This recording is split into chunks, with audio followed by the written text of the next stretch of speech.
tomorrow if I said, Shaheera, why don't you open an advertising agency? What is the first thing you will do? Cry. Because I know how hard it is. Like, I'm thankful now that like my specialization is just in the creative part, but advertising is so much more than that. There's like your suits and like your strategy team, and like it's a whole process, and it takes a village to get there, right? And at the very top is one person who has to like really command and steer the ship, because it's not easy.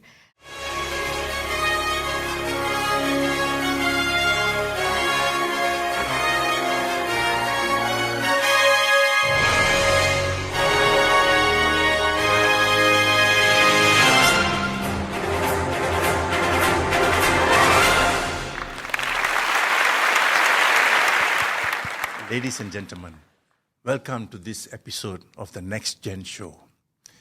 Do you realize that this is already our 30th episode? Yes, we have spoken to about 30 people already so far. And on this 30th episode, I'm very proud to say that we have a copywriter in our midst. Her name is Shaheera Shahrein. Let's listen to what she has to say. Welcome, Shaheera. Thank you. Nice to meet you. Nice being here. So tell us, how has your journey been as a copywriter so far? I started my journey back in 2020 during COVID time, so that was an interesting time to start jobs anyway, right? But I've been in the industry for about 4 years. Started out as a junior copy, and now I'm a copywriter. So you started during COVID time? Yeah. How did they interview you? Through Zoom. Through Zoom? Yeah, but honestly, I was so lucky because they never got to see my bad side. You know, I was just putting a front. But luckily I got in, and you know, the rest is history. Well, you got in. That's the most important part. Yeah. In our industry, to really like kind of like put your foot in the door and never let your foot go. Exactly. So did you have, say, for example, when they spoke to you in the beginning, did you have a portfolio of sorts? No, I was a fresh graduate. I was interning at a marketing firm at the time. So it was different than the agency life, right? Specifically the creative agency life. Okay. So no portfolio, no nothing. So it was really just up for me to blabber my way in. And thankfully, at the time, my creative director saw, I guess, a bit of potential, whatever that may be. And he got me in, and I've loved it ever since. You know, that's what creative directors are for. Mm-hmm. You know, people think that the creative director is supposed to come up with all the ideas, but not true. The creative director's main role is to determine and identify talent. Mm-hmm. So when you become a creative director one day, you must remember that your role is to identify talent, apart from recognizing good ideas. I see. That's good to know. You know, when I first started going around looking for a job as a writer in an agency, I also didn't have any portfolio. So one day I stumbled into the offices of the late Tan Sri Lim Kok Weng. I see. And he said, where's your writing? I said, I don't have. And he threw me out of his office. Really? So I said, oh shit, he's right. So when I went back home, I created a fictitious portfolio. On the left side, I had, an ad from a newspaper or something. Mm-hmm. On the right side, I will just sketch out something, a headline, and try to, So, well, fiction works these days. Actually, I'm remembering something as well. During part of the interview, he was asking me if I've done any work. And I was honest. I was like, not really, but I have some ideas that I think that are fun. And I just kind of showed him just like a website that I've built prior, just to kind of like put all my ideas in. Just as like a fun hobby to me as a side. And I think he saw the initiative, or I think even the the interest in the industry. So he was like, oh, okay, cool.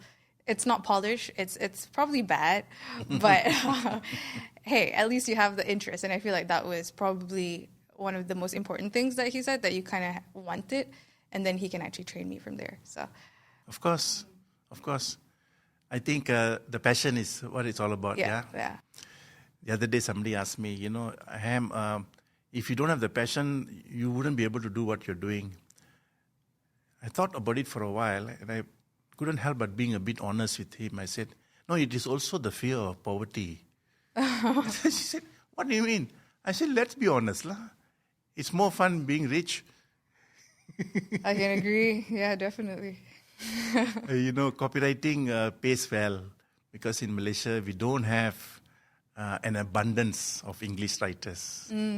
So what you have and what you do is a very precious talent.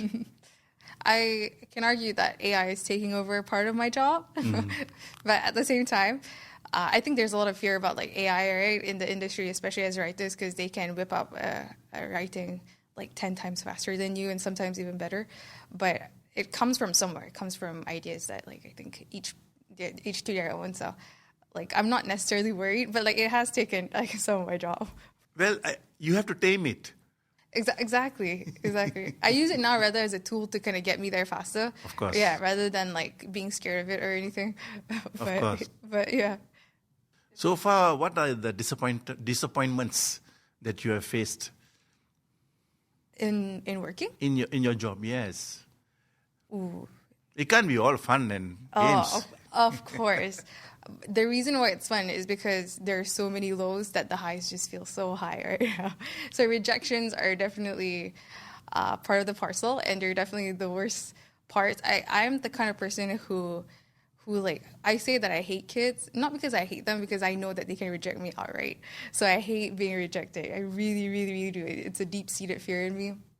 But with the industry, my very first round of ideas that I have to give, like all 10 of them were rejected because they were all just that bad. And I remember at the time, I overheard my creative director he was telling his friend, actually, she's not that good. And that really, took a hit on me. But I realized that, hey, when I came into this industry, everyone keeps saying that this is the business of ideas, right? But what I realized, this is a business of rejection. But so long you can actually get through that, just somehow build resilience and realize that it's not personal, lower your ego, find a way, to just get over it. It's fine. So I find the fun in, I think, getting rejected and coming something better from it as well. Well, you're on the right path. I hope so. I think because every no, I probably see it as more of an opportunity to prove them, wrong in a way. I have that in me. I'm very competitive. So I take it, I like that. So I take it as a challenge and just to kind of go for it. Tell me about your writing style, or what sort of narrative or script that you love working on. Oh, I think coming into the advertising industry, a lot of young Malaysians obviously will look up to the late Yasmin Ahmad. So, the work that she's done, especially for the festive ads and making it a charming piece, I think a bit more cultural. I really definitely want to do that. So what I do right now, in terms of how I write, is to really try to emulate charm and just the little cultural nuances that Malaysians bring. So in terms of a writing style, I don't necessarily have one, or so to speak, but I do love when I am put on a job to write a script about family, about just little cultural nuances that not many people can capture, or something very specifically unique to Asians or Malaysians. So that telling the story of the people is something that I really, really love to do. That's very interesting. I've been in this business for so long, and of course, I also spent quite some time with the late Yasmin Ahmad during those heydays. Her brand still resonates. 100%. Yeah. Which is good, and which is also bad. In the sense that she was so talented, super talented, that until now people only talk about her. So she has passed on, I think, 15 years already, I believe. Amazing amount of work she did. She's not only famous in Malaysia, she's famous around the world, But I also feel that there are new heroes coming out. And I hope that this current generation also will produce, for want of a better name, another Yasmin Ahmad. So I wrote an article recently about that, and somebody commented, there will not be any more Yasmin Ahmads because she was different and all that. So people have different opinions about it. But it's an interesting perception, yeah? Something that we value and we love. But we also want to look at new heroes. Understood. And that's what our business is all about. Advertising is about heroes. Once upon a time, there was a hero called Neil French. Of course, he's retired a long time already. And then there was Yasmin Ahmad. Even in our midst now, we have Ted Lim, people like Donovan Chu, even the young ones. Really brilliant. And of course, they are now competing in a more fragmented world than it used to be before, So there's much to learn. Much to learn. Okay. If you became a boss of an advertising agency today, or tomorrow if I said, Shaheera, why don't you open an advertising agency? What is the first thing you will do? Cry. Because I know how hard it is.